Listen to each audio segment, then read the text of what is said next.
हमारा आज का ये कार्यक्रम एक ख़ास कार्यक्रम है, इस माने में कि जिस हस्ती को आज हम यहाँ बुला रहे हैं उस हस्ती से हमारा परिचय सालों साल पुराना है।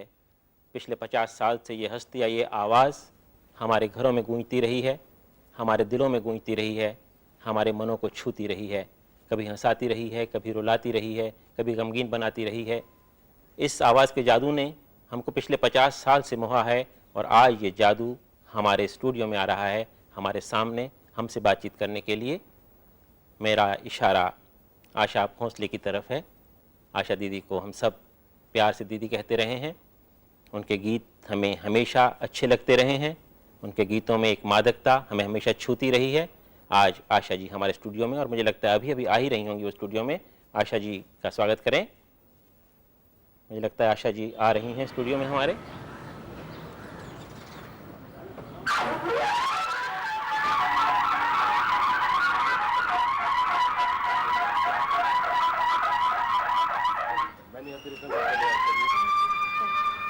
आप स्टूडियो में आए, we are very happy that you have come to meet us and all the viewers in the country today, because it's going to be a good program, I'm sure. And we are going to cut a cake also there in the studios when you reach there today. Thank you very much.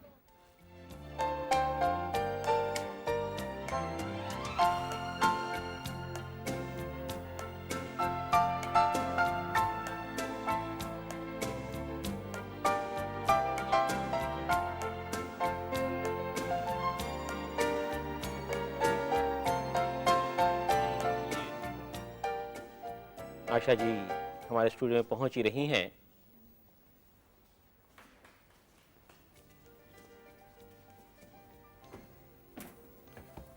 प्रणाम आशा जी, नमस्कार, आइए बैठिए। मैं चाहूँगा मैंने आशा आप- जी कि ये केक आज आपके लिए स्पेशली बनवाया है। मैंने आपको बताया नहीं कि आज आशा जी का जन्मदिन है और हम सब यहाँ स्टूडियो में उनका जन्मदिन मना रहे हैं। उनके लाखों लाखों चहेतों की तरफ से बहुत बहुत बधाई आशा जी आपको।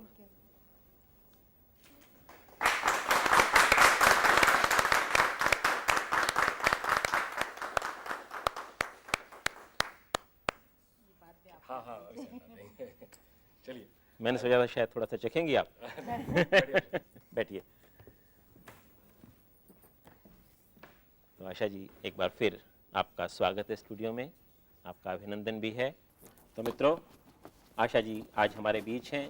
हमने उनका जन्मदिन मनाया, उन्हें शुभकामनाएं दी और लगातार देते रहेंगे आशा जी हम आपको शुभकामनाएं। और हम आशा जी से पूछना चाहते हैं कि आशा जी आज उम्र के इस पड़ाव पर आपको कैसा लग रहा है, सारी उपलब्धियों के साथ, सारी मान्यताओं के साथ, सारे जितनी स्वीकृति आपको मिली समाज में उसके साथ, कैसा लग रहा है आपको आज? पहले तो मैं धन्यवाद करूंगी आपका, हमारे टीवी स्टेशन का, क्योंकि इतना बढ़िया मेरा बर्थडे आज तक नहीं मनाया गया था। आशा जी बर्थडे तो हमेशा मनाया जाता रहेगा, आगे भी इतना बढ़िया बनेगा।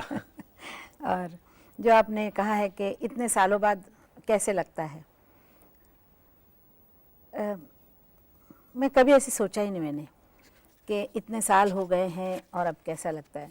मैंने एक ही काम किया हमेशा, कि काम करते जाओ, जो गीता में कहा है कि अपना काम करते जाओ। काम करते गए, कभी सोचा ही नहीं कि हम कौन हैं, क्या है, कहाँ कितने बड़े हो गए, कितने छोटे हो गए। और मेरा ख्याल है सबसे अच्छा होता है, नहीं तो इंसान फंसा रहता है कि बाकी नहीं, चीज़। गीता में कहा है काम करते जाओ, फल की चिंता मत करो। हाँ, लेकिन अगर मुझे याद सही पड़ रहा है तो आपने एक बार कहा था कि मैं उसमें विश्वास करती हूँ कि do your duty and then enjoy the fruits. बिल्कुल। अगर गाना हमने गाया और छोड़ दिया कि इसका जो होता है होए, लेकिन फिर जब वो गाना अच्छा होता है या लोग पसंद करते हैं, नेचुरली उसकी खुशी मिलती है। जैसे मुझे 3 मेरे बच्चे हैं, तो ऐसा थोड़ी है कि कर्म के और छोड़ दिया, ऐसा नहीं है। तो उनको बड़ा होते देख जो मुझे खुशी मिली है, हर चीज़ की खुशी लेनी चाहिए। मेरी लाइफ का जो एक देखने का जो अंदाज़ है वो ये है कि हर वक्त इंसान को हंसते रहना चाहिए। लोगों को बजाय अपने दुख के अपनी खुशियाँ बांटनी चाहिए। दुख बांटने से कभी बढ़ता नहीं है, लेकिन खुशी बांटने से बढ़ती है। खुशी बढ़ जाती है। तो मेरा ख्याल है कि हंसते रहना चाहिए। हर इंसान दुखी है जीवन में, पर अपना हंसते रहना चाहिए। और जो चीज़ आती है, चाहे वो दुख हो चाहे वो सुख हो, उसका मज़ा लेना चाहिए। अच्छा, दुखों का मज़ा आप कैसे लेती हैं? दुखों का मज़ा ऐसा लेती हूँ कि जब आज सुखी होती तो कल का जो दुख था मैं सोचती अरे बाप रे इतना दुख था और इतनी संकट थे उसमें से निकल आए, तो उसका एक गर्व होता है कि इसमें से भी हम निकल आए और अब खुश हैं। कल दुख आने वाला है लेकिन जो अभी खुशी है वो क्यों ना लेना नहीं ले। मैं सोचता हूँ ये बड़ा सकारात्मक दृष्टिकोण है जीवन के प्रति और आपकी सफलताओं का एक बहुत बड़ा कारण शायद ये रुख भी रहा होगा। आपने बहुत छोटी उम्र में गाना शुरू कर दिया था। जी हाँ, एक पार्श्व गायिका के रूप में, अगर मैं गलत नहीं हूँ तो 1943 में पहली बार आपने गाना गाया था एक जी हाँ। मराठी फिल्म के लिए, मराठी फिल्म माझाबाळ के लिए। माझाबाळ के लिए। मैं अगर आपको उस 50 साल पीछे ले जाना चाहूँ कि उस समय कैसा लगा था आपको जब आपने पहला गीत गाया था, क्या दिक्कतें लगी थी आपको, कैसी फीलिंग्स थी दिक्कतें आपकी? ये थी कि मैं कांप रही थी। गाने के लिए तो गई, दीदी ने कहा गाना गाना है चलो। दीदी भी थी गाने में और भी बहनें थी सब। अच्छा, लेकिन मिलकर के मैं- चारों बहनों का? हाँ, मैं थर थर कांप रही थी, मैं इतनी डर गई थी। वैसे बहुत डर लग रहा था कि सब चीज़ अभी के अभी ख़त्म हो जाए तो अच्छा। ऐसा? और जब गाना पूरा हुआ उसके बाद कैसी फीलिंग थी? नहीं कुछ मालूम नहीं, बहुत डरी हुई थी। वो गाना याद है आपको? चला चला नवबाला गुंफू चला सुममाला, ऐसा गाना था। वाह क्या बात है। लेकिन उसके बाद आपने 3-4 साल बाद, फिर शायद 3 साल बाद 1947 में एक हिंदी फिल्म में गाना गाया था। नहीं मैंने उसके बाद 46 में शायद वसंत देसाई उनकी फिल्म थी वी शांताराम जी की अंधों की दुनिया, अच्छा अच्छा, उसमें हाँ, एक गाना उसमें गाया था। वो गाना भी मैं मतलब बहुत डर के हालत हो गई थी, पर 47 से मैं लगातार फिल्मों में गाती आ रही हूँ। आज समझ लीजिए 50 से ज़्यादा सब 50 से 53 साल हो गए। ज़्यादा ऊपर। देखिए आपके इन 53 साल के सारे गीत लोगों ने बड़े प्यार से सुने और सराहे हैं। जी। और ऐसे ही एक आपके प्रशंसक इस समय श्रीरामपुर में बैठे हुए हैं, सचिन जी। श्रीरामपुर से सचिन जी, क्या पूछना चाहते हैं आप? Very much happy birthday to Asha ji. Asha ji, thank you. Asha ji मैं आपसे पूछना चाहता हूँ, जी हाँ, जब हम गाना बोलते तो नाक में क्यों जाते हैं? गाना नाक से क्यों गाते हैं? नाक में क्यों जाता है आवाज? जब हम गाने में कुछ भाव डालना चाहते हैं तो नाक में क्यों जाता है? अगर आपने गाना सीखा है तो आपको बताना ज़रूरी है कि जब इंसान गाना गाता है तो आवाज़ अगर नहीं जाती है तो ज़बान तालू को लगा के आवाज़ बदल देता है। अगर ज़बान पकड़ के अगर आप गाए तो बिल्कुल खुली आवाज़ गले से आती है। तो वो प्रैक्टिस करने से नाक में आवाज़ नहीं जाएगी। सम टाइम नाक में आवाज़ ले जाना भी बहुत सुंदर लगता है। सचिन जी, आपने सुना कि कभी कभी नाक से अगर आवाज़ निकाली जाए तो बहुत अच्छे भाव भी उसमें सामने आ जाते हैं। आशा जी, पहले गाने की बात तो की, लेकिन उससे भी पहले जाना चाहता हूँ, आप जब स्कूल में जाती थी तो मैंने सुना है आपको बहुत मार पड़ती थी। बिल्कुल नहीं, नहीं? मैंने मार नहीं खाई और मैं बहुत अच्छी स्टूडेंट थी, चुपचाप बैठी रहती थी। मैं चुपचाप बैठे रहना अच्छे स्टूडेंट होते हैं। मतलब तंग नहीं करती थी जैसे लोग आपकी बाहर आके ग्रामर बहुत। कैसी थी? ग्रामर कैसी थी? मुझे लगा ग्रामर में कुछ थोड़ा बहुत होता था कभी कभी। नहीं? अभी कुछ याद ही नहीं है। जब आपको डीलिट मिली थी अभी कुछ साल पहले, उस समय आपने एक बात कही थी, मुझे याद है अच्छी तरह से, और वो शायद आप हमारे दर्शकों के साथ बांटना चाहें वो अनुभव कि डीलिट जब मिलती है एक आदमी को। जब मुझे बहुत अच्छा इसलिए लग रहा था क्योंकि जिसने कॉलेज देखा ही नहीं उसको डिलीट जब मिल रही है। डिलीट मिल रही है तो डॉक्टरेट लेने के लिए जब मैंने पहला सवाल किया था उनसे कि क्या मुझे आप वो टोपी पहनाएंगे जिसमें गोंडा लटकता है। क्योंकि देख देख के लगता था कि जब लोग ग्रेजुएशन करते हैं और वो टोपी पहन के लड़के जाते हैं, बड़ा सुंदर लगता था वो। हमने तो कॉलेज देखा ही नहीं, तो उन्होंने कहा हाँ वो टोपी मिलेगी। और जब उन लोगों के बीच में चलते समय टोपी पहन के मैं बड़ी खुश हो रही थी कि चलो ये जीवन में कभी होने वाला नहीं था जो हुआ कि मुझे डॉक्टरेट मिली और मैंने वो टोपी पहन लेकिन उस के। डॉक्टरेट का कोई महत्व खास नहीं है आपके लिए। जो डॉक्टरेट आपने हासिल कर ली है अपनी साधना से, वो कहीं बहुत बड़ी थी। वैसे इस बीच नासिक से तेजस्विनी आपसे कुछ बात करना चाहती जी, हैं। नासिक जी पूछिए, तेजस्विनी जी पूछिए, क्या सवाल है आपका? तेजस्विनी जी, हाँ पूछिए। आशाताई, वाढदिवसानिमित्त हार्दिक शुभेच्छा तुम्हाला. थँक्यू। नव्या संगीतकारांबरोबर आणि जुन्या संगीतकारांबरोबर काम करताना तुम्हाला कसं वाटतं? आणि एखादी कॉन्सर्ट तुम्ही मुंबईत करणार आहात का? आणि तुमच्या एखाद्या आवडीचं गाणं तुम्ही म्हणून दाखवलं तर बरं होईल. कितनी सवाल एकदम के लिए इतने सवाल एक साथ आपने किए हैं. हाँ हाँ. पुराने म्यूजिक डायरेक्टरों के साथ गाते समय हम नए थे, बहुत जवान थे और मतलब बहुत ही छोटी उम्र में शुरू किया है, इसलिए हम लोग बहुत ध्यान से सुनते थे और बहुत रिहर्सल करते थे. लेकिन अभी ट्रेंड चेंज हो गया है. अभी गाना बहुत तोड़ तोड़ के गाते हैं. नई मशीनरी आ गई है, हेडफोन लगा के गाना तैयार रहता है, मतलब म्यूज़िक, और वो गाते हैं. वो मज़ा नहीं आता है जो पुराने वक्त में आता था. जैसे पुराने ज़माने में एक गाना 3 मिनट का एक साथ गाना पड़ता था और उसमें एक ताकत लगती थी और फीलिंग्स एक साथ सब देना पड़ता था. वो अब वैसा रहा नहीं. अब एक एक लाइन गाते हैं. मज़ा उस वक्त था, लेकिन अभी सोच ज़्यादा है. उस वक्त जवानी का जोश था, अब समझ है. मतलब आपका कहने का ये है कि उस समय जब 3 मिनट का गाना एक साथ गायक को गाना पड़ता था जी. तो बड़ी साधना चाहिए थी उसके लिए. बिल्कुल. और आज आसान हो गया है गाना लोगों के लिए, आपका मतलब है? आज गाना बहुत आसान हो गया है क्योंकि एक एक लाइन में चलता है. डुएट के लिए अगर लड़का हो भी नहीं हो, कोरस है नहीं है, इंस्ट्रूमेंट भी बाद में डाले जाते हैं, तो इसीलिए आजकल गाना बहुत आसान हो गया है. पहले गाना बहुत मुश्किल था ये क्योंकि फीलिंग्स कैसे आती होंगी एक एक लाइन में? पहले गानों में बहुत फीलिंग्स होती हैं और आपको सारी फीलिंग्स याद रखनी होती हैं जो कलाकार ने फिल्म में दिखानी है, तो कैसे आती हैं ये फीलिंग्स? जब बोल सामने आते हैं, गानों के बोल जब हम देखते हैं तो हमें मालूम होता है कि ये गाना क्या चाहता है. जब वो मालूम होता है तो कौन गाने वाली है, तो उस आर्टिस्ट का चेहरा भी अंदर आ जाता है. और फिर नेचुरली फिर रिहर्सल करके और सोच के गाना पड़ता है कि हम किसके लिए गा रहे हैं, क्यों गा रहे हैं. तो मैं हमेशा पूछती हूँ कि क्यों गा रहे हैं, कौन गा रहा है, किस लिए गा रहा है, कहाँ गा रहा है, ये बताइए. नेचुरल तो ये सब सिचुएशन बता रहे. हाँ जी हाँ, ये सब देख के गाना अच्छा होता है. आपने मधुबाला से लेकर के और मनीषा कोइराला तक को अपनी आवाज़ दी है. बहुत लंबा स्पैन है, ये कोई छोटा स्पैन नहीं होता है और बहुत बदलाव आया है कलाकारों में भी. जी. कैसे तालमेल बिठाती हैं आप इतना? कुछ नहीं, ये मुझे लगता है हर चीज़ ज़माने के साथ चलने से, ये अगर छोड़ दे कि हम वो ज़माने के हैं, उस वक्त ऐसा होता था वैसा होता था, ये अगर दिमाग से निकाल दे तो इंसान सुखी हो जाता है. नहीं तो हर वक्त अटका रहता है कि अरे वो ऐसा था आज नहीं है, कल अच्छा खाना मिलता था आज नहीं है. जो है वो खाइए ना, जो गाना सुन रहे हो सुनिए और जो आ रहा है काम कीजिए. तो इसी में मज़ा है. जो स्थिति सामने है उसको एंजॉय करें. एंजॉय करना चाहिए उस गाने को भी, उस वक्त को भी, नए ज़माने को, नए बच्चों को, उनके साथ मिक्स हो जाइए.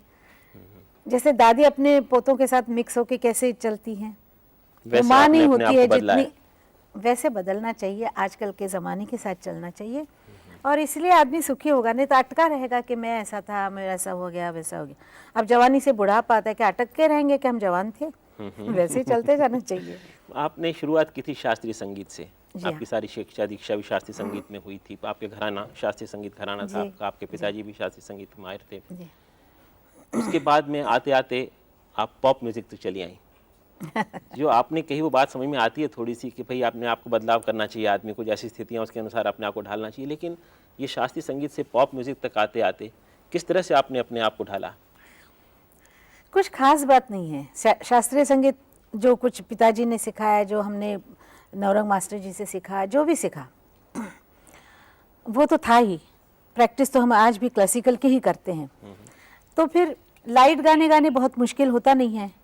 और वो लाइट गाने गाते गाते, जैसे फिल्म का गाना, अभी देखिए ओ मेरे सोना रे सोना 30-35 साल पुराना गाना है, लेकिन आज मैंने जब दोबारा उसको गाया नए इंस्ट्रूमेंट के साथ, नए ज़माने के साथ, ट्यून वही, बोल वही, आर्टिस्ट भी वही, लेकिन वो बहुत हिट हो गया फिर से. अंतर क्या दिखा आपको? क्यों ऐसा हिट हो हमने गया? उसमें रिदम और उसका स्टाइल थोड़ा सा चेंज करने से, रिदम नहीं, जैसे म्यूज़िक थोड़ा सा कोरस डाला, कुछ किया. और आजकल जो इक्विपमेंट्स हैं जैसे डॉल्बी सिस्टम और ये नया नया जो निकल रहा है स्टूडियोफोनिक, वो जैसे आ गया, बच्चों को पसंद आ गया. और उसके लिए तो मुझे अमेरिका अवार्ड लेने के लिए जाना पड़ा उस गाने के लिए. इससे पहले आपने अभी देखा ही, खुद ही देखा कि पहले गाने में आशा पारेख और शम्मी कपूर जी गाते हैं फिल्म में, और वो बहुत चला था. आज आपने क्या किया उसमें, लड़कियां देखिए, आपने थोड़ा सा इंग्लिश उसमें रैप डाल दिया, तो ये करने से नए बच्चों के लिए अच्छा हो गया। तो जमाने के साथ अपने आप को ढाला जमाने के आपने। साथ गाना चेंज हो गया। अच्छा, इस बीच में आशा जी बोरीवली से मीता कुछ आपसे पूछना चाहती हाँ हैं। जी, जरूर। मीता जी पूछिए, क्या सवाल पूछना है आपने? हेलो जी। हेलो आशा जी। हाँ जी, जी आपको हार्दिक शुभेच्छा आपके जन्मदिन पर। Thank you. एंड एक्चुअली अभी मेरी मम्मी नहीं है, तो हमें बहुत लाइक वो बहुत खुश होती है, आपको बहुत ट्राई करती है हमेशा फोन, और आप नहीं होती है, पर हमें बहुत आदर है आपके बारे में। हेलो। हाँ जी, सुन रही हूँ, हाँ सुन रही हूँ। और मुझे आपसे एक सवाल करना था। जैसे आपने इतना अच्छा स्टेज शो हाल ही में किया, जी, वैसे आप और लता जी एक बार ऐसे 2 स्टार्स ऐसे स्टेज पर आ जाए तो बहुत अच्छा होगा. Like it will be a treat for eyes. म्हणजे एकदम छान वाटेल ना मला बघायला पण आणि ऐकायला पण. तर तुम्ही असं का म्हणजे हे करत आहे म्हणजे कुठूनही? ऐसा शो हमारा एक हुआ था कलकत्ते में, हाँ और सॉल्ट लेक स्टेडियम में 1,35,000 लोग थे। ओहो. 1 लाख का है वो, बीच में भी लोग बैठे थे। हाँ, हाँ. मैं थी और दीदी थी, अच्छा. तो तो एक ही ऐसे शो हुआ, बाद में शो हुआ नहीं है। ऐसे बॉम्बे में आपने कभी नहीं किया? नहीं, कहीं पे और नहीं किया है दुनिया में। हाँ हाँ. आप दुआ कीजिए कि ऐसा शो हो जाए, और दीदी से अगर आप कहें तो बहुत अच्छा होगा। ओहो. एक मिनिट, आप मेरे पिताजी से बात. जी हॅलो. हाँ, नमस्कार। नमस्कार सर. मॅडम, नमस्कार। तुम्ही आणि लताबाई हाँ। या दोघे मानवबिंदू आहे संगीतातला, भारतातल्या. तर दोघांनी एकदम झाले तर रसिकांचे काम धन्य होतील हाँ, अशी आमची इच्छा आहे. बहुत बहुत तुम्हाला हार्दिक शुभेच्छा पण परत एकदा. कोशिश करेंगे, हा कोशिश करूंगी मैं जरूर। जरूर. आशा जी कह रही हैं कि ऐसी कोशिश करेंगे एक बार फिर हम लता जी को और आशा जी को साथ साथ सुन सकें। सचमुच ये बहुत रेयर चीज़ है कि दो महान गायक एक साथ मंच पर सामने आ जाएं। चूँकि बात शुरू हो चुकी है आशा लता जी की, इसलिए मैं जानना चाहता था कि आप दोनों बहनें, गाने की दुनिया की बात नहीं कर रहा हूँ मैं, स्वभाव से भी थोड़ी विपरीत हैं एक दूसरे के। बचपन में आप बड़ी चुलबुली थीं, काफ़ी खेलती कूदती नहीं, थीं, वो शोर भी- मचाती थीं, नहीं, वो भी ऐसी ही थी। और लता जी आपको मोटी बिल्ली कहती थीं। नहीं, वो भी ऐसी ही थी, वो भी चुलबुली थी, खेलती थी। बचपन में जैसे बच्चे होते ऐसे ही, ऐसे हम थे। और सब घर में मेरे को ज़्यादातर बुद्धू कहते थे, मतलब मैं सब में ज़रा डल लगती थी उनको बहुत। अच्छा, क्योंकि हाँ, वो लोग ज़्यादा सब तीनों बहनें बड़ी तेज, मतलब होशियार हैं सब। दिखती थीं, हैं नहीं, तो आप हैं। भी होशियार। नहीं नहीं लेकिन वो ज़्यादातर मुझे ऐसे हाबो बोलते थे। अच्छा। पठान पहलवान ऐसे नाम अच्छा, थे, अच्छा। क्योंकि शुरू से काम वाम करने का शौक, खाना पकाने का, सब ऐसे ही। तो थोड़ा सा फ़र्क है उसमें मेरे में, कि वो बहुत गंभीरता से अंदर चीज़ को दबाए रखती है और मैं सब बोल देती हूँ। आउटवर्ड हैं। हम इस बीच आपसे बात करेंगे इस बारे में, लेकिन इलाहाबाद से विवेक कुछ पूछना चाहते हैं आपसे। देखिए कहाँ कहाँ आवाज़ सुन रहे हैं आपकी। इलाहाबाद से विवेक बोल रहे हैं। विवेक जी बोलिए। हाँ आशा जी, हाँ, नमस्कार. नमस्कार मैं विवेक द्विवेदी इलाहाबाद से बोल रहा हूँ. जी। मैं आपसे एक प्रश्न पूछना चाहता हूँ. हाँ प्रश्न है कि आपने जब फॉरेन शोज शुरू किया, हाँ। तो आपने सबसे पहले कब किया और आपको कैसा महसूस हुआ? फॉरेन में मैं पहली बार गई हूँ अमेरिका, शायद 76 में गई हूँ पहली बार। 76. जी हाँ। अच्छा, आपको और कैसा लगा? न्यूयॉर्क से शुरू किए थे शो, और पहले बहुत डर भी लग रहा था, बहुत अंदर से लग रहा था कैसे होगा, क्या होगा। लेकिन ईश्वर की बहुत दया है हम पर कि शो हमेशा सक्सेसफुल रहे, और बस उसी की इच्छा से सब चल रहा है, चलता है, तो अच्छा ही लगा बस। और तब से लगातार शो किए जा रहे हैं हम लोग। अच्छा, एक और सवाल विले पार्ले से इस बार हाँ सुलभा जी। जी पूछना चाहती हैं। कुछ सुलभा जी पूछिए, आपका क्या सवाल हिंदी है? में, हिंदी में। सुलभा जी हिंदी में पूछिए, ऐसा आशा जी जाती हैं। हेलो हाँ बोला। हेलो. हाँ बोली। हाँ आशा जी. हाँ, बोला। नमस्कार, मैं मिसेस वाईकर बोल रही हूँ पार्ले से. हाँ, many happy returns of the day. Thank you. आणि मी तुमचा 97 साली अमेरिकेला अटलांटाला प्रोग्राम पाहायला आले होते. वाह, हा, तुमचे प्रत्येक प्रोग्राम आम्ही इकडे पार्ल्याला, इकडे तिकडे दादरला पण बघतो. बर। Many happy returns of the day. आणि एक प्रश्न विचारते. हाँ। हिंदी में? त्याचं जरा हे करा, धर लवकर. हिंदी हिंदी हिंदी। हेलो. चलिए मराठी आप हिंदी में जवाब दीजिए। हेलो. हाँ पूछिए। आपने आपके हमने बहुत प्रोग्राम देखे हैं. हाँ। आपने हर प्रोग्राम में बहुत अच्छे अच्छे गाने आए, लेकिन उस प्रोग्राम में आपने मराठी में सुधीर फड़के, हिंदी में ओपी, एस.डी. बर्मन जैसे किसी के भी गाने आपने नहीं गाए हैं, तो जो बहुत खूबसूरत है, और वो जब लोग सुनेंगे तो बहुत एंजॉय करेंगे. तो आप वो गाने क्यों नहीं गाती? क्या और होता है कि ऐसा 12 प्रोग्राम करेंगे क्या कुछ? 12,000 गानों में से चुनना बड़ा मुश्किल है। मैंने जितने गाने आज तक गाए हैं उसमें से चुन चुन के हमेशा हर वक्त नए नए करना पड़ता है, क्योंकि एक ही शो बार बार नहीं कर सकते हैं। तो इसीलिए कभी कोई रह गया होगा, कभी आया होगा, नहीं आया होगा। और 76 से गा रही हूँ तो वही नहीं गाने गा सकते, आदमी बोर हो जाता है गाते गाते भी, तो हम चेंज करते हैं। 12,000 गाने बताया आपने, जी हाँ, और ये सिर्फ हिंदी में नहीं, मराठी में नहीं, कितनी भाषा में गा चुकी हैं आप? सारी भाषा, जितनी इंडिया में भाषा है सारी भाषाओं में? भाषा गाई हूँ। आपको आती हैं या? नहीं, सब नहीं आती है। बंगाली थोड़ी बहुत आती है, पंजाबी थोड़ी बहुत आती है, गुजराती ऐसे, लेकिन तमिल तेलुगु तो आती नहीं है, लेकिन गाती हूँ उसमें। तो हम इससे पहले लता जी के बारे में बात कर रहे थे और आपके बारे में बात कर रहे थे। जब आपने शुरुआत की गानों की, फिल्मी पार्श्व गायिका के रूप में, तब तक लता जी की आवाज़ पहचानी जा चुकी थी अच्छी तरह से, और उसके बाद भी वो एक बड़े वट वृक्ष की तरह रहीं। कि आपको कभी ऐसा लगा कि उनके होने से कुछ फ़ायदा हुआ या कुछ नुकसान हुआ? आपकी बड़ी बहन है वो। उसकी बहन हूँ, इस बात का तो मुझे बहुत गर्व है, लेकिन वो इतनी बड़ी है और मुझसे 4 साल भी बड़ी है, वैसे गाने में भी बड़ी है।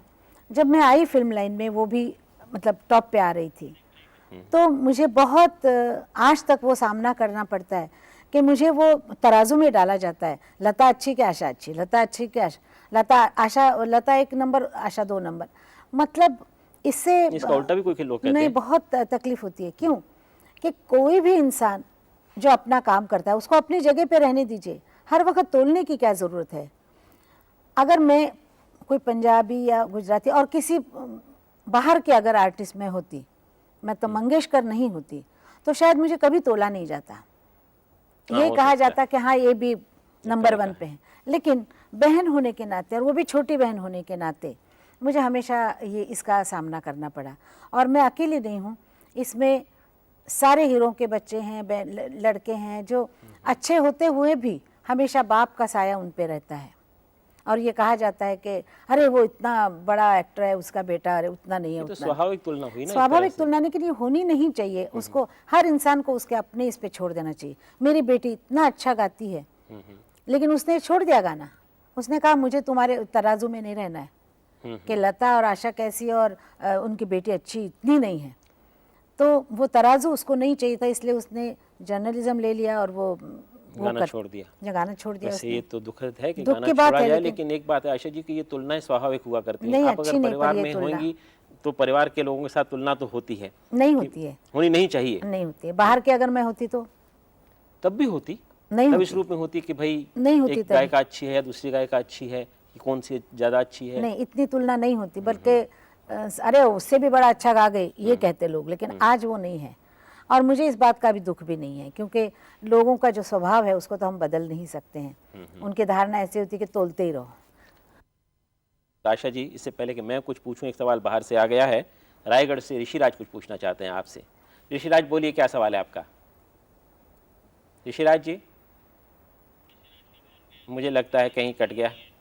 इस बीच मुझे लगता है वो फ़ोन कट गया था। दिल्ली से शालिनी टेलीफोन पर है। आशा जी, शालिनी जी बोलिए, क्या सवाल है आपका? हेलो। हेलो, नमस्कार। हाँ नमस्ते।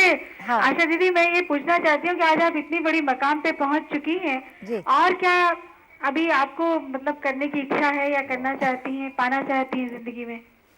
जिस मकान पे मैं आज हूँ वो मुझे पता नहीं था कि मैं यहाँ तक पहुँचूँगी।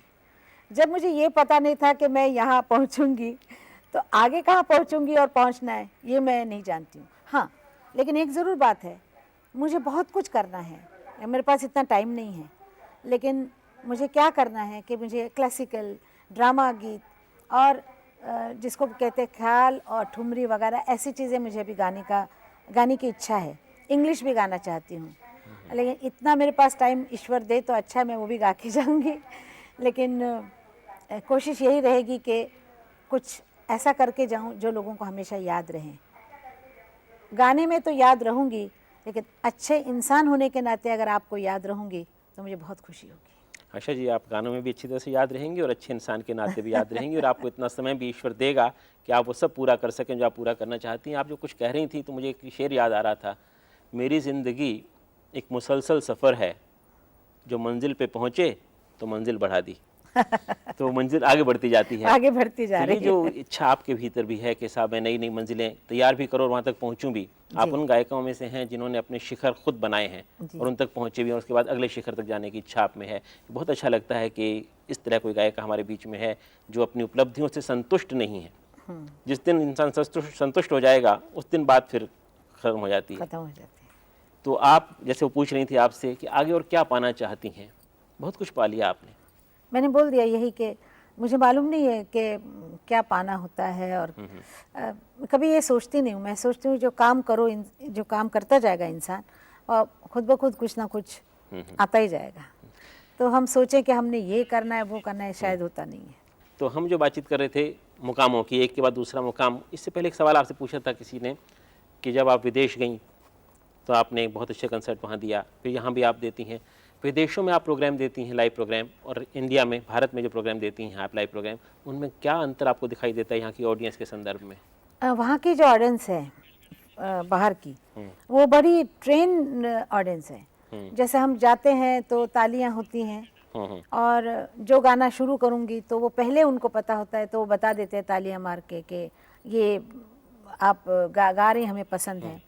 और जब शो ख़त्म होता है, जब हम बाव करते हैं उनके सामने, तब सब खड़े होते हैं, स्टैंडिंग ओवेशन देते हैं। मैं इस बारे में आपसे फिर बात करूंगा क्योंकि इस बीच कलकत्ता से दीपंकर आ गए हैं हमारे पास। अच्छा। दीपंकर जी बोलिए, आपका क्या सवाल है? मेरा सवाल बाद में। कोलकाता सॉरी, बोलिए दीपंकर जी। আমার কলকাতা থেকে কে এসেছেন? मुझे लगता है হ্যালো, হ্যাঁ নমস্কার। নমস্কার। হ্যাঁ বলুন। मैडम, बांग्ला गान आपने बहुत दिन नहीं गाया। वो आपका जो वो रविंद्र संगीत का कैसेट था ना, हाँ जी। वैसा आप दूसरा कैसेट कब निकालेंगे आप? टाइम नहीं हुआ इतना गाने के लिए। नहीं, हम लेकिन- चाहते हैं कि आप और बांग्ला गाइए। जरूर गाऊंगी। जरूर मैं रविंद्र संगीत আমি গাইবে না। जन्मदिনের शुभेच्छा। Thank you. एक आध पंक्ति अगर आप सुनाएं इनको बांग्ला गीत की तो कैसा रहे? नहीं, फिर सबको सुनाना पड़ेगा। सब जबानी क्योंकि हर आदमी अपनी भाषा सुनना चाहता है, उसको अपनी भाषा प्यारी लगती है, इसलिए उन्होंने रविंद्र संगीत की बात की। मैं आपसे पंजाबी गीत सुनने की बात करूंगा, मराठी वाले मराठी की बात जी करेंगे। हाँ। आप सही कह रही हैं कि फिर तो फंस जाएंगे, फंस जाएंगे। तो बातचीत नहीं हो पाएगी। हम ये जानना चाह रहे थे कि जो मैंने आपसे सवाल पूछा था पहले कि जो अंतर आप बता रही थी भारतीय ऑडियंस में और विदेशी जी हाँ, ऑडियंस में, पहले वहाँ पर जो लोग हैं, मैंने बोला ट्रेन हुए हुए हैं कि जैसे एंड होता है तो उठ के खड़े होके तालियां देते हैं और बहुत मतलब मैं अब मेरे पास अभी दिखाने के लिए नहीं है, स्टेज के नज़दीक आके फूल देना, आके नज़दीक हाथ मिलाने की कोशिश, पर बड़ी ही शांति से और बड़ा अच्छा होता है और तालियां इतनी मिलती हैं। यहाँ क्या होता है, ज़रा लोग मतलब सुस्ताए होते हैं सब। ठीक है, चल रहा है, चलने दो, 10 घंटे भी सुन सकते हैं, लेकिन बड़े सुस्ती से सुनते हैं। तो गाने वाले को जैसे सामने ताली आती है तो गाने का जोश आता है, वो यहाँ पर ज़रा कम दिखाई देता है। पता जी, नहीं मुझे क्यों लगता है कि लोग उसमें खो जाते हैं आपके गीतों में, इसलिए उनको ऐसा याद नहीं नहीं है, रहता बाहर कि वाले ताली भी बजाएं कि सुनते नहीं हैं, बजाएं। उनको पता है क्योंकि इंग्लिश शो देख के उनको मालूम है कि कोई अच्छी ऑपेरा सिंगर गा जाती है तो सब तालियां देते हैं, कोई अच्छा डायलॉग बोल गया तो तालियां देते हैं। तालियां तो यहाँ भी मिलती हैं। लेकिन यहाँ पर उतना पहले था, अच्छा। अभी आजकल मैं देख रही हूँ उतना वो नहीं है। देखिए, मुंबई से वर्षा देवधर कुछ पूछना चाहती हैं आपसे। वर्षा जी, क्या सवाल है आपका? हिंदी पूछिए में बोलिए पर। वर्षा जी। हेलो, हाँ, हाँ नमस्कार। नमस्कार, happy birthday Asha ji. Thank you. मैं आपको ये पूछना चाहती हूँ कि हम आपको अभी एल्बम में देखते हैं और पहले भी देखा है कई बार, हाँ तो आप जब गाती है तो आपका पूरा चेहरा, पूरा शरीर ऐसे बोलता है, तो आपको कभी एक्टिंग करने की चाहत आपके मन में नहीं आई?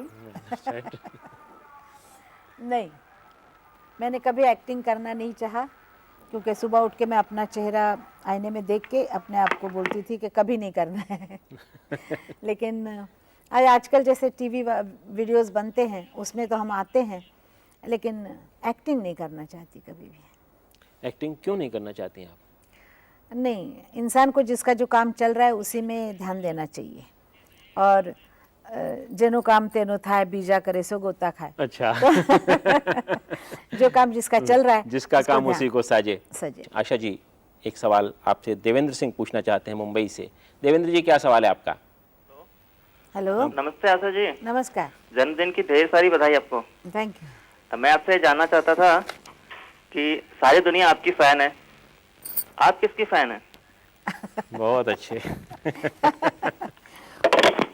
मैं अलग अलग लोगों की फ़ैन हूँ। जैसे गाने में लता मंगेशकर जी की फ़ैन हूँ, लड़कों में किशोर कुमार की फ़ैन हूँ, गज़लों में मैं गुलाम अली और जगजीत सिंह की फ़ैन हूँ। तो ऐसे बहुत सारे हीरो हीरोइन हैं मेरे। इसका मतलब ये है कि काफ़ी वर्सेटाइल आपके हाँ जी, रुचियाँ भी हैं। जी हाँ। एक बात इन्होंने जो पूछी उसी में जवाब बता रही थी कि गज़लें भी आप पसंद करती हैं, गीत भी आप पसंद करती हैं। कभी अकेले में जब आप गुनगुनाना चाहें कुछ, वैसे मैंने देखा था आते हुए आप कुछ गुनगुना रही थी इस समय भी, मुझे नहीं पता वो क्या चीज़ थी, क्या गुनगुना रही थी, लेकिन क्या गुनगुनाती हैं आप? पता नहीं क्या लोग समझते हैं कि हम फिल्म के गाने गाते हैं तो शायद फिल्मी गाने घर में गाते होंगे, आलाप लेते होंगे, ये वो। ऐसा नहीं होता है। हम जब घर में होते काम करते होते तो कोई क्लासिकल का ये मिल गया, कोई सुन लिया किसी का गाना, वही गुनगुनाते हैं। सुबह सुबह कोई गाना अगर दिमाग मतलब सुन लिया तो वही वो चलता रहता है। तो आपको भी देखिए, किसी सब इंसानों को होता है कि कोई गाना बैठ गया, दिन भर वही गाते जा रहे हैं। ऐसा नहीं होता है कि एक ही गाना हम दुख में वो गा रहे हैं, सुख में वो गा रहे हैं, ऐसा कुछ होता नहीं है। फिक्स नहीं होता है कुछ। ऐसा फिल्मी बातें होती है, जीवन में सब अलग होता है। लेकिन फिर भी कुछ तो प्रिय होता है ना। नहीं, चलिए मैं ये प्रिय वाली बात फिर से पूछूंगा, मुझे पता है कि आप इसमें बड़ा हिचकिचाया करती हैं। इस बीच वंदना आप टेलीफोन पर हैं मुंबई से। हाँ। वंदना जी पूछिए, क्या सवाल है आपका? हेलो, हाँ आशा नमस्कार। भोसले, नमस्कार। मैं आपकी बहुत बड़ी फैन हूँ। कितनी बड़ी? जिन हीरोइन के लिए आपने गाया है उसमें से आपको सबसे अच्छी हीरोइन कौन लगती है? मुझे खुद को जब बहुत पसंद जीवन में रही है वो मधुबाला, और मधुबाला मुझे बहुत ही ज़्यादा पसंद है। अभी भी मैं उनकी पिक्चरें आती हैं तो मैं देखती हूँ, और बहुत सारी हीरोइन हैं जो बहुत अच्छा काम करती हैं, आज नई भी हैं, पुरानी भी हैं, सब हैं। लेकिन एक मेरी एक होती है, एक बचपन की समझ लीजिए यंग एज की चाहत, वैसे मुझे मधुबाला ही पसंद है। वंदना जी, आपने आशा जी की पसंद तो सुन ली, अब हम ज़रा नापसंद भी सुने। आशा जी, ऐसा भी तो कभी हुआ होगा कि जब आपको लगा कि आपने बड़े मन से कुछ गीत गाए हैं और कुछ लोगों ने या कुछ गायिकाओं ने ठीक नहीं गाया? ऐसे बहुत बार होता है, लेकिन मेरी खुद की जो आदत है, मैं फिल्में बहुत कम देखती थी। पहले तो टीवी भी नहीं था, तो हमने फिल्में बहुत कम देखी, और अभी जब देखते हैं तो थोड़े पार्ट में देखनी पड़ती हैं, क्योंकि घर में आती तो लोग उठ के अपना काम करते, कुछ होता है, इसीलिए कहना बड़ा मुश्किल है। लेकिन मेरा ख्याल है अच्छा ही करती हैं जो भी सब करती हैं। आपने कहा कि अभी भी आपको कई बार पुराने गीत कभी अच्छे लगते हैं, कभी लगता है कि उससे पहले अच्छा गा सकते थे। हम इसके बारे में बात करना चाहेंगे आपसे, लेकिन इस बीच बीड़ से टेलीफोन पर जगदीश हैं। जगदीश, क्या सवाल पूछना चाहते हैं आप आशा जी से? हेलो जोर से। आशा जी। हाँ जी, आपको बहुत बहुत बधाइयाँ हाँ थैंक यू। हम कलाकारों की तरफ से। हम कलाकार हैं और हम ये जानना चाहते हैं कि आप इतने बड़े मकाम पे पहुंची है, मंगेशकर फैमिली पूरे मकाम पे इतने बड़े पहुंची हैं, तो आप हम जैसे नए कलाकारों को क्या संदेश देना चाहती है? हाँ, संदेश क्या दूं मैं, मैं लीडर तो हूँ नहीं, लेकिन संदेश नहीं, एक आपको सलाह दूंगी कि मेहनत से बढ़कर कोई चीज़ नहीं है। आपको बहुत मेहनत करनी पड़ेगी, दरवाजे के बोलते हैं कि क्या बोलते हैं, दहलीज घिसनी पड़ेगी, लोगों के दरवाजे में जाना पड़ेगा, बार बार बोलना पड़ेगा, ये सब करना पड़ता है। हमें ये नहीं करना पड़ा उस ज़माने में, लेकिन आज बहुत ऐसा वक्त आया हुआ है कि बहुत मेहनत करनी पड़ती है। रायपुर से अनुज आपसे कुछ पूछना चाहते हैं। अनुज जी पूछिए, क्या सवाल है आपका? हेलो। हेलो, हाँ हाँ प्रणाम आशा भोसले जी। जी, बोलिए, क्या सवाल पूछना है? कंपोजिंग अभी जो गाने में आ रहे हैं पॉप सिंग में, जी। तो आगे और कोई भी आपका गाना अगर कंपोज कर रहे हैं? हाँ, मैंने एक कंपोज किया इस बार एक रिकॉर्ड, आपकी आशा। अच्छा, ये एक बात बताइए कि पिछले 50 साल से आप गा रही हैं, लोगों को भी देख रही हैं आप, बहुतों को बहुत कुछ मिला जीवन में, उपलब्धियां भी मिली, कुछ को नहीं भी मिली होंगी। आपसे एक बार किसी ने सवाल पूछा था कि पिछले 40 साल में कौन सा कलाकार ऐसा है जो आपकी दृष्टि में ऐसा है जिसको उसका ड्यू नहीं मिला, और आपने हंसते हुए जवाब दिया था, आशा जी, उसका नाम है आशा भोसले। ऐसा क्यों लगता है आपको? नहीं, मैं बताती हूँ आपको, मुझे सबसे ज़्यादा ड्यू मिला है एक तरफ नहीं मिला है। जैसे सबसे बड़ा मुझे जो ड्यू मिला है वो है मेरी पब्लिक, जो मुझे चाहते हैं, जो मुझे प्यार करते हैं। तो मुझे वो जो पसंद करते हैं मेरे गाने, वो मुझे बहुत कुछ मतलब दिया है। लेकिन बाकी आप कहना नहीं चाहिए, लेकिन ऐसे भी लोग हैं जो, जैसे मैं कहती हूँ तराजू वाले लोग, या हैं ऐसी चीज़ें जो हम, मतलब मैं बात ही नहीं करना चाहती हूँ। लेकिन जो मिला भी, और मिला भी बहुत, नहीं भी मिला थोड़ा, नहीं कोई मिला। बात नहीं। अभी भी आपको लगता है, मतलब इतनी उपलब्धियों के बाद इतना प्यार आपको अपने दर्शकों से, श्रोताओं से मिला है, आपके गीत घर घर में गूंज रहे हैं, और जैसा कि आपने कहा कि मैं पूरी मेहनत करती हूँ चीज़ों पर, सारी मेहनत का प्रतिशत भी आपको मिलता है, तो व्यक्ति को जीवन में कब ये लगना चाहिए कि बस अब तो बहुत कुछ मिल गया? आपको नहीं लगता कि ऐसा कोई क्षण आना चाहिए?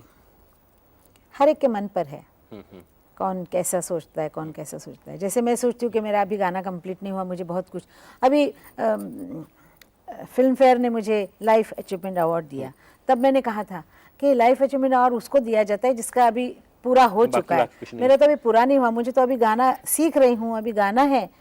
तो वैसे ही मेरा, जैसा मुझे लगता है कि अभी मैं कुछ कंप्लीट नहीं कर पा रही हूँ। हमारे सवाल पे भी कंप्लीट नहीं हुआ, अभी बहुत कुछ पूछना है हमें आपसे। लेकिन इससे पहले एक सवाल शिरडी से रवि पूछना चाहते हैं, उनका हक पहले बनता है। रवि, पूछिए, क्या सवाल है आपका? हाँ, नमस्ते आशा जी। नमस्ते। Happy birthday Asha ji. Thank you. हाँ मैडम, मैं आपसे पूछने वाला है। हाँ मैडम, आप मेरे वतन के लोग एक गाना गाने वाले थे मैडम। हाँ हाँ मैडम, हमने सुना नहीं मैडम, आपसे वो गाना सुनना चाहते हैं मैडम, प्लीज। हाँ, कौन सा? तो मेरे वतन के लोग। ओहो, ये गाना दीदी ने गाया हुआ है। इस गाने के साथ बहुत कुछ जुड़ा हुआ है आशा जी, कि 6 बार आपने इसका रिहर्सल भी किया था, अगर मैं गलत नहीं हूँ तो। हो चुकी, रिहर्सल भी हुई थी, लेकिन चलता है लाइफ में ऐसा कुछ। उस वक्त हो गया कि नहीं हुआ गाना। ये सवाल छोड़ देते हैं। गाना लता जी ने भी गाया था, और आशा जी भी शायद उससे ज़्यादा अच्छा गाती, उतने अच्छा गाती कह नहीं सकते नहीं हम। नहीं, कुछ नहीं मालूम। लेकिन गीत बहुत अच्छा था, इसमें कोई शक नहीं। और कभी मौका मिले तो आशा जी ज़रूर उसको आप गाइए, क्योंकि वो गीत अच्छा, आपने मुझे सवाल किया था कुछ। हाँ, मैं आपसे पूछना चाह रहा था कि आपके जीवन सुख के का क्षण और दुख का क्षण। और दुख का क्षण, 2 क्षण मुझे आपके चाहिए। देखिए, लाइफ में सुख और दुख एक दूसरे से जुड़ा हुआ है, जो चलता रहता है, 2 सगी बहनों की तरह। और देखिए, दुख तो ऐसे आते हैं कि कोई अपने साथी होते गुजर जाते हैं, माँ बाप गुजर जाते हैं। सुख का क्षण भी होता है कि हमें कुछ चाहिए, वो मिल जाता है, शादी होती है, बच्चे होते हैं। तो सुख के क्षण भी बहुत होते हैं, लेकिन दुख का क्षण ऐसा होता है जो चले गए जीवन से, उनको भी हम भूल जाते हैं थोड़ी देर बाद। लेकिन कोई कोई क्षण ऐसे होते हैं जो इंसान कभी भूलता ही नहीं। जैसे मेरे साथ एक बार हुआ कि मेरा पहला लड़का हेमंत भोसले, जो बाद में म्यूज़िक डायरेक्टर भी बना और पायलट है वो 5 साल का था। अब मैं बहुत जवान थी, 20 साल की थी, और मेरा 5 साल का बेटा किसी कारणवश भोसले साहब ने उसको देहरादून स्कूल में डाला। जब उसको स्कूल में डाला तो मैं बहुत मना करती रही, लेकिन आप नहीं चाहती थी मैं बिल्कुल नहीं चाहती थी कि मेरे से बच्चा इतना छोटा दूर हो। 10-12 साल का हो तो बात अलग, एक नैसर्गिक बात है माँ के लिए। और जब मैं वहाँ गई तो इतने बड़े बड़े पेड़ थे और स्कूल था, बहुत अच्छा स्कूल, कोई ये नहीं। लेकिन जब मैं जाने लगी तो उसने मेरी तरफ देख के टाटा करने के बजाय मेरी तरफ पीट करके वो उस तरफ देख के रो रहा था। वो क्षण जो था, उसके बाद मैं बहुत रोई, बहुत कुछ किया, हर साल 3-4 बार उसको मिलने जाती थी। लेकिन वो दुख, उसके बाद बच्चा दूर रहा, ये वो, फिर अब हमेशा बच्चे जब दूर रहते हैं वो दूर दूर होते जाते हैं। यहाँ जैसे वो हमेशा के लिए स्कार बन गया है, दर्द उठता है। आज भी मुझे लगता है कि मैं उस वक्त इतनी कमज़ोर क्यों हो। बच्चे से बिछुड़ना वाला क्षण जो था वो आपको बहुत पीड़ा देता था। बहुत मुझे उसने रुलाया। सुख का क्षण जिसकी आप बात कर रही थी, जो आपको अच्छा लगता है आज भी याद करके? पहला अच्छा गाना, जो पहला गाना रिकॉर्ड हुआ बहुत अच्छा हुआ, सबने कहा बहुत अच्छा। वो एक ऐसा, क्योंकि जैसे पहला बच्चा, जैसे बच्चे या कोई भी एक सुख दे जाता है, वैसे एक पहला गाना मुझे बहुत ऐसे लगा कि हाँ मैंने गाया, लोगों को पसंद आया, वो एक क्षण होता है। बाद में वो क्षण बहुत आए, वो सृजन का क्षण है। इसीलिए वो क्षण मेरे को इतना ज़्यादा भाता नहीं है, क्योंकि बहुत आगे वैसे, लेकिन दुख का क्षण जो होता है वो हमेशा याद रहता है। अच्छा आशा जी, आप अपनी आत्मकथा भी लिख रही हैं, हमने सुना है, कहाँ तक पहुँची वो? बहुत लिखा है मैंने, और जो मेरे साथ हुआ वो लिखा है। मैं किसी को दोष नहीं देती हूँ और किसी को बीच में घसीटती भी नहीं हूँ, किसी को मतलब चिंता करने की भी आवश्यकता नहीं है।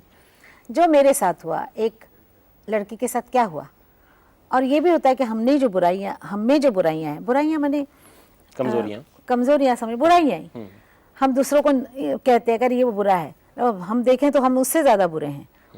तो हमारी भी गलतियां हैं, एक इंसान होने के नाते हमने भी गलतियां की, लेकिन उस गलती को और अपनी अच्छाइयों को, हर चीज़ को मिला के देखना चाहिए, कौन सी ज़्यादा हैं, अच्छाइयाँ ज़्यादा हैं, बुराई। ये सारी चीज़ें आपने आत्मकथा में देंगे। कब तक आ जाएगी, एक सवाल छोटा सा, कब तक आ जाएगी आत्मकथा? थोड़ी देर लगेगी, क्योंकि जब लिखती हूँ तो लगता है कि कम है, अभी कम है। चलिए, हम चाहते हैं कि वो आत्मकथा जल्दी से जल्दी आए, ताकि आपकी वो बातें जो अब तक लोगों को नहीं पता चली सामने आएंगी। आशा जी, हम आपके बहुत बहुत आभारी हैं, आप हमारे दूरदर्शन का स्टूडियो में आई, और हम एक बार फिर आपको बहुत बहुत बधाई देना चाहते हैं, जन्मदिन की शुभकामनाएं देना चाहते हैं। जी, दर्शकों को मैं कहूँगी कि ऐसा बर्थडे मैंने कभी नहीं देखा जो आज आपने भी देखा, मैंने भी कभी नहीं देखा था अपना बर्थडे ऐसा। और थैंक यू वेरी मच। तुम जियो हजारों साल, साल के दिन हो 50,000। मित्रों, इसके साथ ही हम आज का ये कार्यक्रम यहाँ समाप्त करते हैं। आशा जी, बहुत बहुत धन्यवाद। नमस्कार। नमस्कार।